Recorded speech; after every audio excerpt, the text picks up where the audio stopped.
Indiramma double bedroom ఇళ్ల ప్రక్రియలో political involvement ఉండదన్నారు Telangana మంత్రి ఉత్తమ్ కుమార్ రెడ్డి. ఇళ్ల కేటాయింపులో అవినీతి అక్రమాలకు పాల్పడితే కఠిన చర్యలు ఉంటాయని హెచ్చరిస్తున్నారు.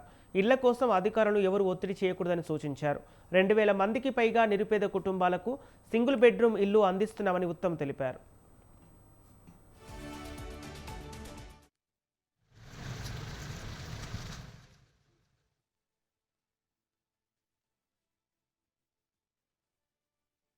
ఈ రోజు నేను ప్రత్యేకంగా వచ్చిన విషయం ఏంటంటే మార్చి మొదటి వారంలో గౌరవ ముఖ్యమంత్రి గారిని ఈ యొక్క హౌసింగ్ కాలనీ ఇనాగ్రేషన్ చేయడానికి ఆహ్వానించబోతున్నాము.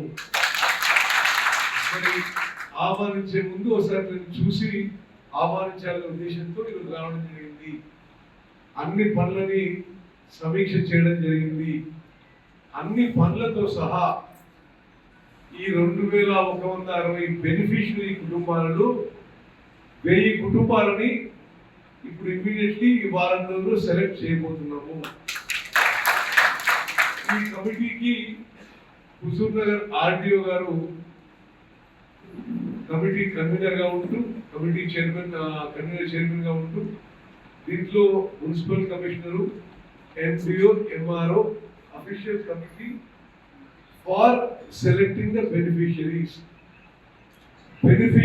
నుంచి హుజూర్ నగర్ టౌన్, హుజూర్ నగర్ మండలం నుంచి ఎంపిక చేయబోతున్నాము. అందులో పూర్తిగా రాజకీయ